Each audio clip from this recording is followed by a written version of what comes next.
Ladies and gentlemen, boys and girls, welcome to a brand new podcast I like to call This and That, a podcast where we talk about anything and everything going on around the world. What's going on in the news? What's going on in sports? What's going on in politics? What's going on in juicy gossip, drama, and all that, you know? That's the stuff I'll be talking about. But, what do we got on tap for today's episode? Well, ooh boy. We got a good one.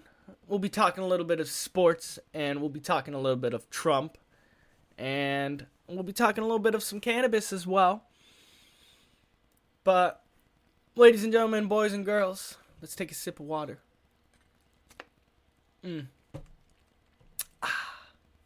H2O. And let's get into this.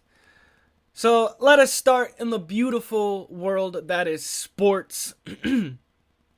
And let's begin with the Mookie Betts trade. As we all know, the Red Sox, they've been kind of, you know, they don't really know what the hell to do with Mookie Betts right now.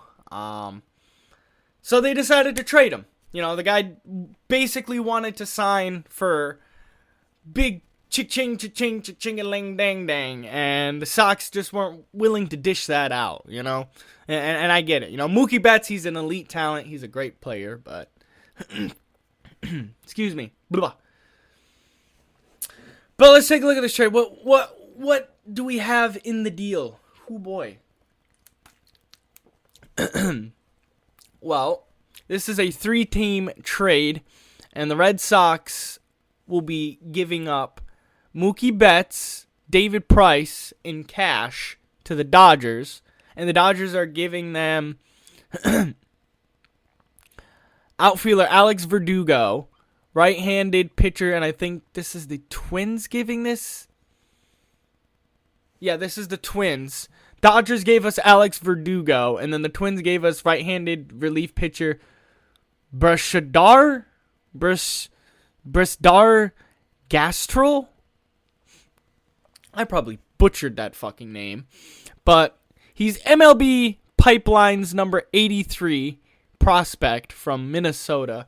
And the Twins aren't getting anything from the Sox, but they're getting a right-handed pitcher in Quinta Maeda. What is that? Maeda? And I don't freaking know. But basically, the Twins are getting a pitcher. Red Sox are getting a replacement outfielder for Mookie Betts, I guess, and Alex Verdugo. And they're getting a right-handed pitcher from the Twins and Brusdar Gastrel. Whatever the hell his name is. Whew. But honestly, I think, excuse me, the Sox can get more, and I do hear that they're holding up this trade because I guess the pitcher from the Twins failed his physical, so I guess they're going to try to take advantage of this and get more out of it. Which, hell yeah, if that's what you're able to do, then go for it, man. Squeeze more out of this deal, you know? Yeah, Alex Verdugo's a good player, but if, you know, we can squeeze more out of it from Minnesota, then hell, you know? But shit, I wanted to see David Price pitch live. That sucks. And I'm not going to get to see David Price pitch live. Oh, man. Well, shit, thank you for your time here in Boston, David. We appreciate it. Shit, didn't he get a ring? I think he did. Yeah, David, yeah. Price has a ring. Yeah, he's got one with us from 2018, but I don't think he's got the 2000. No, he don't have the 2013 one, but he's got 2018 one. So fuck yeah, Price, you got a ring. Fuck yeah. Wait, did Price get a ring before he went to the Sox? I don't think so. I could be wrong, but I don't think Price won a ring before he came to the Sox, but... And I do apologize if I keep clearing my damn throat. I'm a little phlegmy. Hold on. mid-podcast phlegm. Yike. Yike. That's a new word, apparently. Yike. But yeah. Obviously, the Sox, they're going to try to squeeze out some more out of this deal. So, we'll see what happens with that. But moving on to more Red Sox talk. Is there a new Red Sox manager?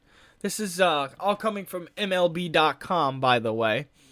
But I guess the Red Sox are planning to tab Rowie Nicky for the manager job. Who the hell is this guy?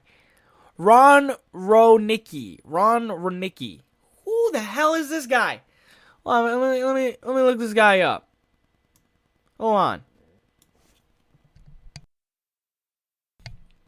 Let me look this guy up here. Who is this? My internet will work with me. Oh, here we go. Ronald John Rahicki is an American former professional baseball player and manager. He's the current...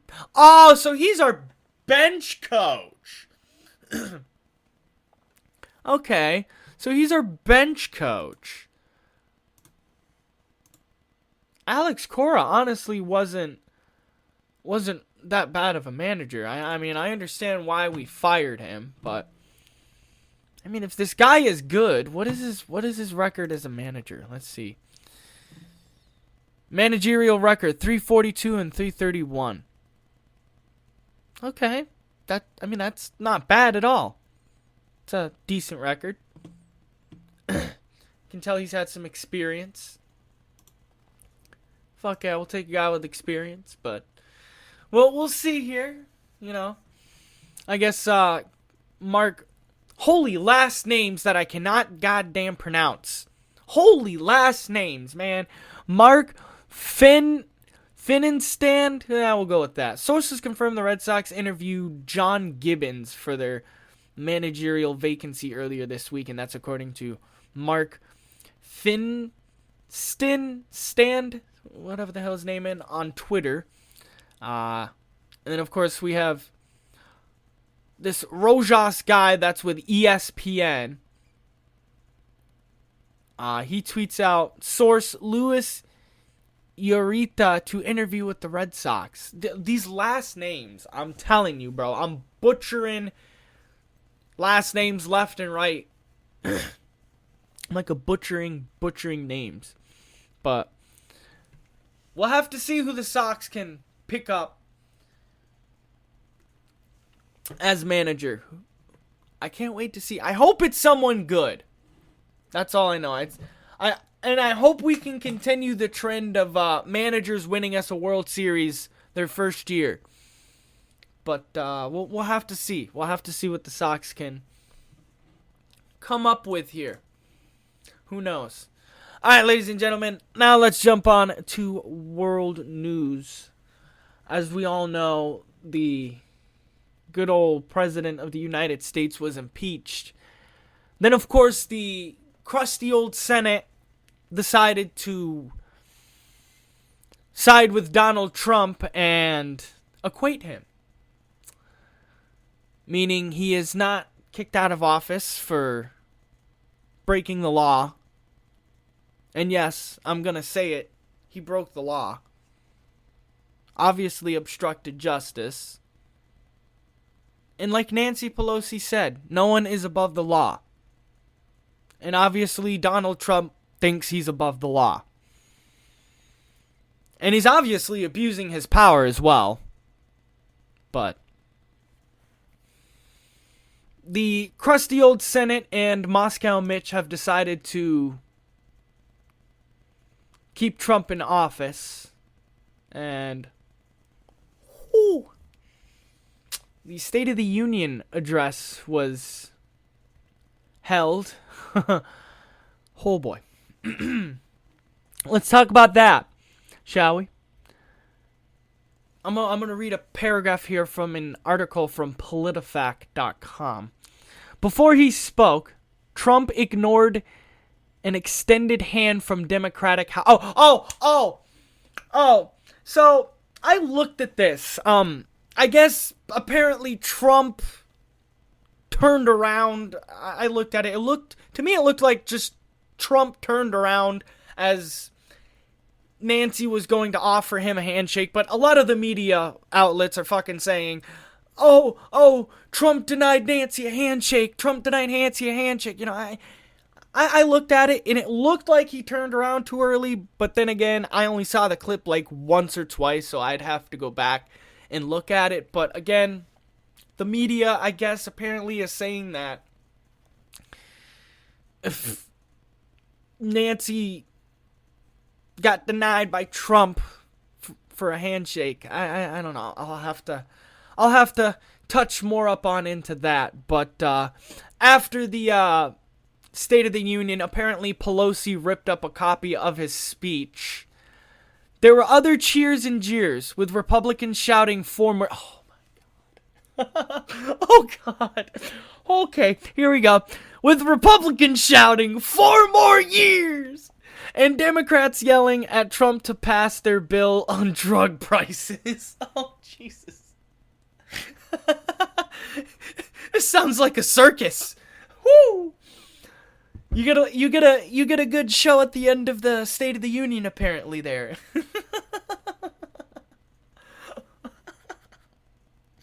Oh, that's good. Republicans, now I'm tempted to, after this, watch the State of the Union address. Republicans yelling 4 more years. Yeah, okay. And Democrats yelling at Trump to pass their bill on drug prices. Ooh. Oh. Well, it sounds like that was a circus. But I want to touch base on something he said about our military. He said our military is completely rebuilt. It is rebuilt. But I'm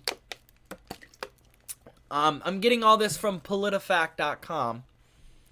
I'm trying my best not to select sites that Trump puppets call liberal and all that, you know. PolitiFact is the best site that I know, so we'll go with it. But this is from Bill McCarthy. And apparently Trump said that our military is completely rebuilt, which on the PolitiFact article it says, this hasn't happened. The Trump administration has increased military spending, but the rebuilding the military would require new equipment that can take years to build and develop, which is true. And if I'm not mistaken, back in the Obama years, they did a news report about the military bunkers, and I guess they showed inside of what the bunkers look like, and everything was old, everything was outdated, it was disgusting in there, it was harsh. But I mean, that's true. It would take years to develop new stuff. It would take lots of time and obviously lots of money as well. You know, but the article goes on to say only a portion of the Trump administration's military spending has gone towards what would be considered a rebuild under any reasonable definition of the term. The administration's spending has helped make troops and equipment more ready for combat, said Michael O'Hanlon, a senior fellow in foreign policy at the Brookings Institute. But overall, Trump's claim of a total rebuild is hyperbole. And I guess O'Hara told them most weapons are the same as before.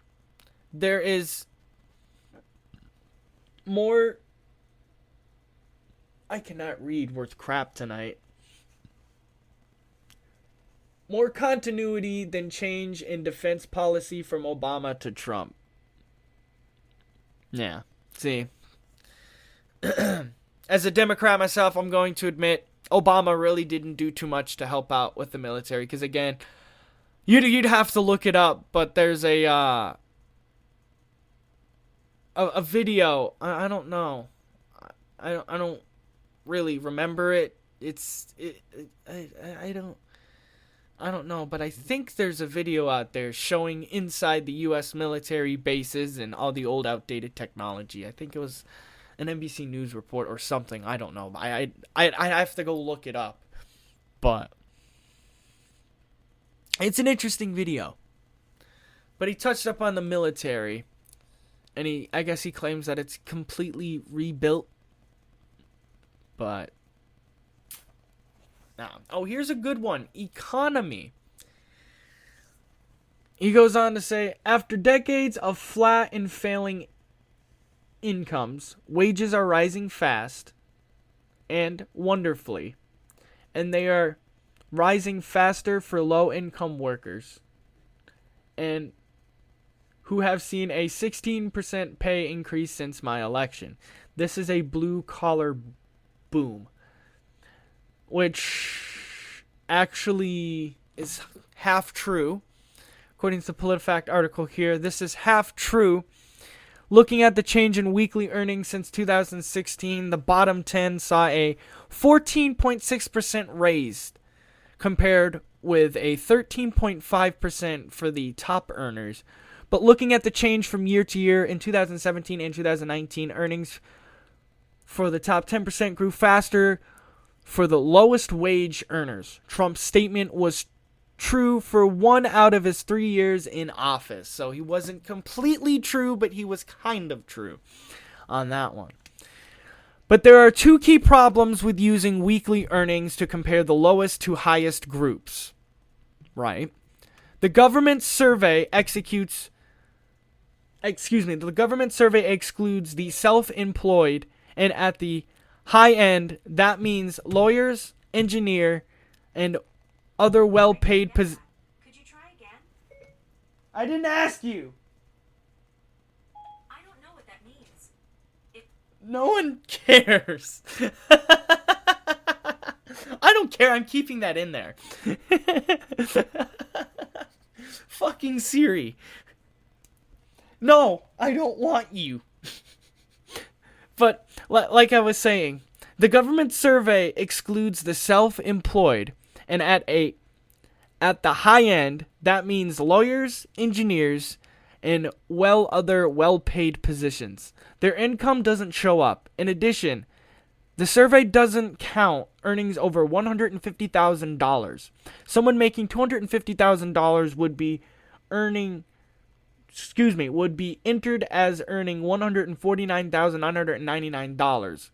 That means the high-end number in the data artificially low. John Greenberg. Boom. Facts. But honestly, mostly some of these statements are true, but here's one where he lied. I'm sorry, Trump supporters, but yeah, there were a lot of lies in that State of the Union. Again, I didn't watch it, but I've watched little recap videos. But he then stated historic and record-setting tax cuts, which is completely wrong. It's false. That's a lie. In inflation-adjusted dollars, the recent tax bill is the 4th largest since 1940, and as a percentage of the GDP, it ranks 7th. Lucas Jacobson, PolitiFact. So yeah, no, he's not completely right on that exactly. And honestly, the only tax cuts he's made is for his rich buddies up in the top 1%. He honestly hasn't made any tax cuts for the people down in the lower percent here. You know, he's only paid attention to the people in the top 1%, so. And let's see here. Since my election, we have created 7 million new jobs. Now, this is accurate, though he breaks the 7 million barrier by counting 2 months of Obama's presidency. There you go. Taking credit for Obama's work. Like he's taking credit. You know that booming economy? that we have going right now. You know that booming economy that we have going. That's because of Obama, all right? And of course, he's taking credit for Obama's success, obviously, because it's all about him. But of course, during his own presidency, the number of non-farm jobs rose from almost 146 million in January 2017 to a little over 152 million in December in 2019, which is an increase of almost 6.7 million directly on Trump's watch, which is not bad. No president deserves all the credit for the job gains or all the blame for job losses, such as factors, business patterns, technological change, and international economic climate can play major roles as well. Lucas Jacobson, PolitiFact. So, as you can see, he's stated some correct things and he stated some incorrect things. I'm looking through this article some more here.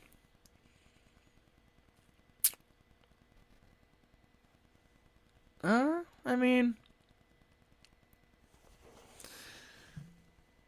we go. Here's one. America has now gained 12,000 new factories under my administration. This leaves out some important context. We all know Trump.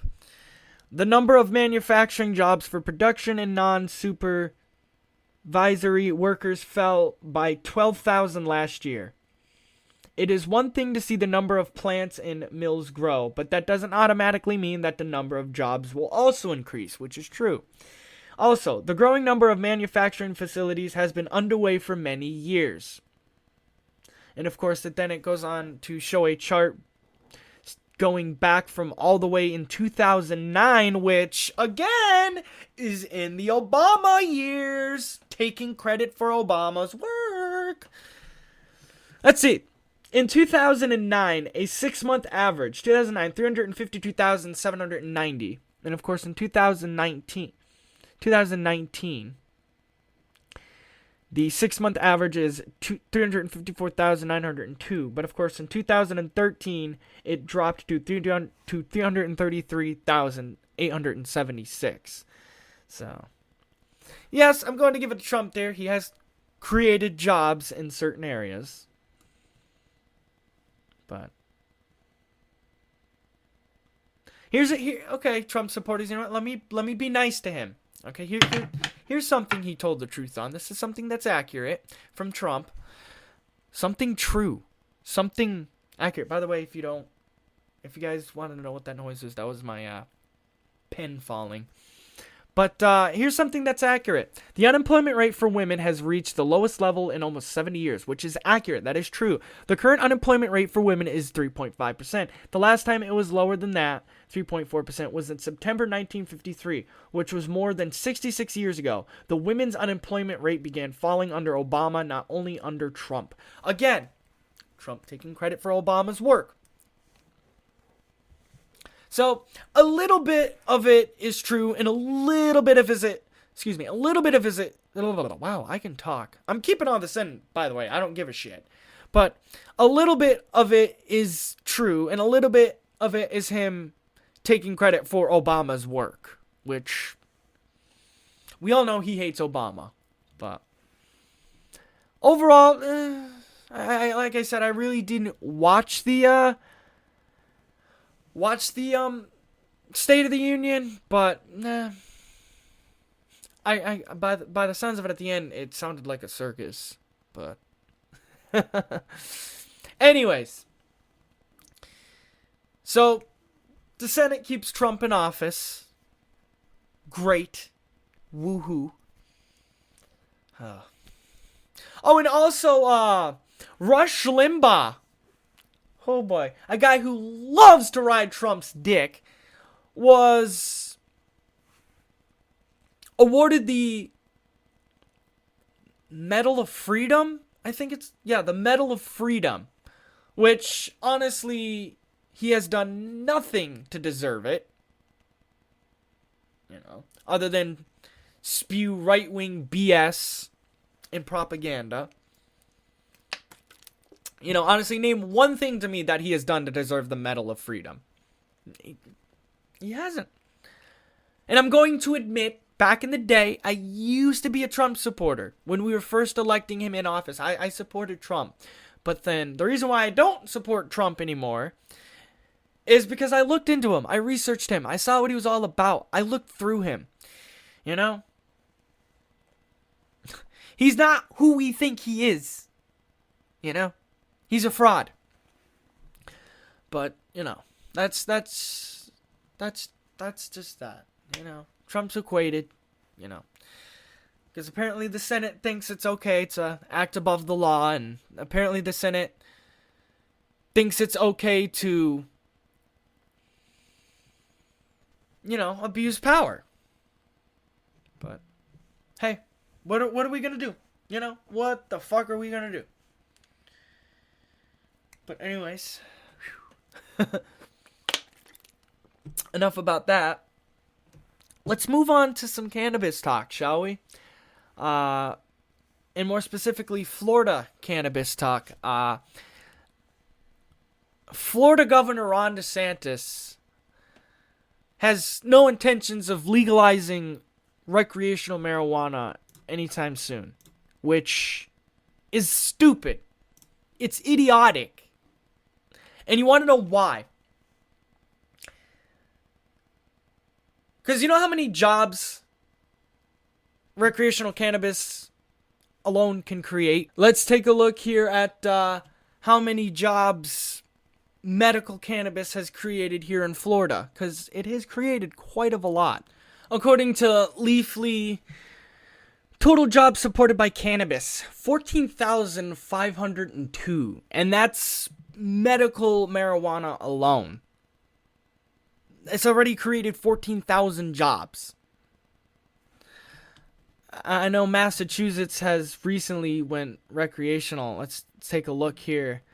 3 million in sales in 1 week. It is so early in the life of the full Massachusetts adult use cannabis market that it's hard to say exactly how big it is. Which, that's true.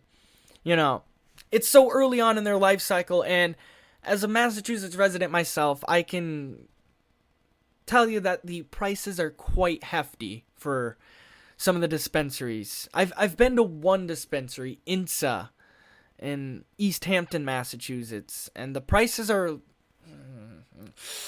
they're a little bit unreasonable.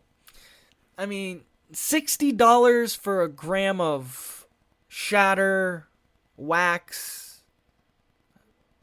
Yeah, $60 for a gram of shatter and wax. But I mean, hell, they're making money. They're making some big time profit, and the amount of jobs it's created in Massachusetts is unbelievable. And if you think about it, the amount of jobs it can create here in Florida it's unbelievable, But obviously, Governor Ron DeSantis doesn't want anything to do with it. And this is an article from WCTV. This is what Governor DeSantis said about cannabis. He said, quote, "Not while I'm governor," DeSantis said. Look what it has introduced with teenagers and young people. Okay, but what about people over the age of 21? What about people who are an adult? It's called adult use cannabis for a reason, not child use cannabis. But of course, I do understand, unless they're a medical patient, if they're under the age of 18, and unless they're a medical patient, that I understand. But what about the young people? What about them?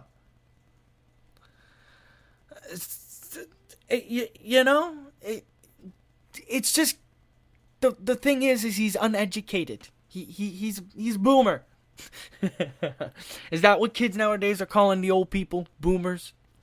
Well, that's what DeSantis is. He's stuck in the old days. You know? Stuck in the days of thinking marijuana was bad and all that. But, nah, man. Come on. It's done so much for other states. I mean, it's created over 22,000 jobs in Michigan. Let's see. A potential $3 billion in annual sales. Again, this is all according to Leafly. Michigan is a bit of a conundrum because the state regulatory system remains in flux. Adult use licenses and retail sales are coming in 2020, not 2019. Sorry, the law only requires state regulations to have business applications available by December 6, 2019 with no explit. Whatever. I can't read. Deadline for processing. Once the state builds out its full licensed retail industry, Michigan could reach $3 billion in annual fucking sales. Do you hear this, Ron DeSantis? Let me repeat that again. Michigan could reach $3 billion in annual sales. Yeah. But that's a few years away. For now, we're estimating it as an $870 million market. Which that's still very freaking good. That's almost $1 billion right there. That's still very good. But again, Ron DeSantis wants nothing to do with it. Here, let's take a look at another big state, Washington. Washington, listen to this shit. Total jobs supported by cannabis, 47,028. My good buddy Fat Rob lives in Washington, and the prices for oil are not that bad. Some grams are $10, some grams are $15, but the dispensaries are awesome up in Washington, I hear. The prices are pretty reasonable compared to here in Florida and in Massachusetts. I ordered an eighth for $50 from a company called True Leave here in Florida.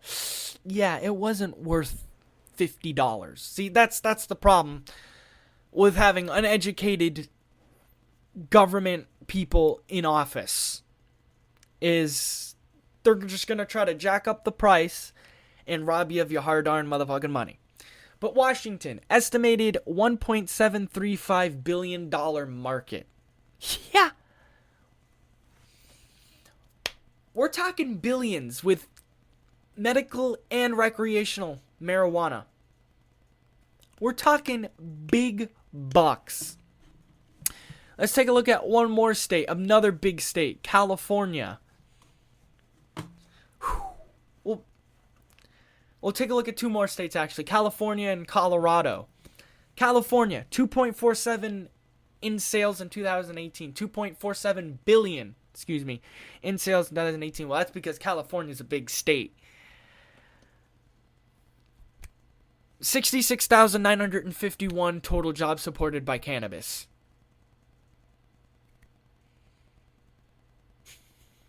Like, yo, Ron, you hear them number of jobs? And Florida's a pretty good size state. Florida probably could probably rake in a couple thousand more jobs. I'd say probably another 15 to 20,000 jobs by making cannabis recreational. Because if you think about it, a lot of cannabis shops are going to open recreationally, and that's going to create more jobs.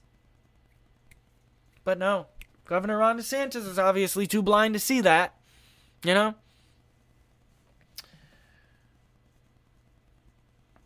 But listening to these numbers alone, listening to these numbers, it's like, come on.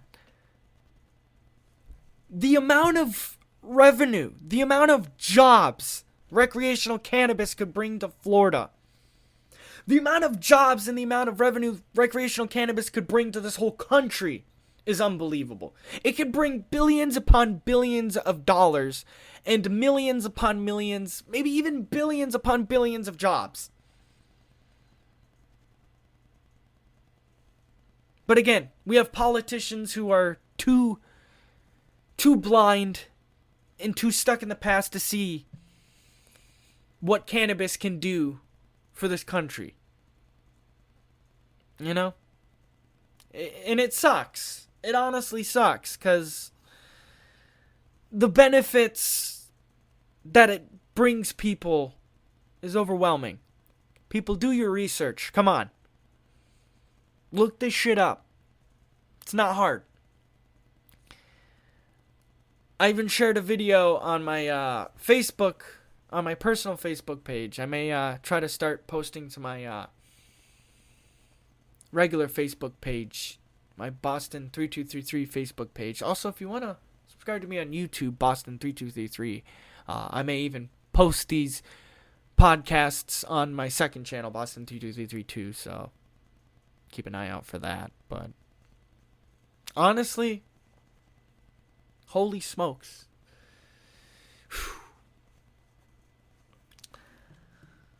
Well, ladies and gentlemen, boys and girls.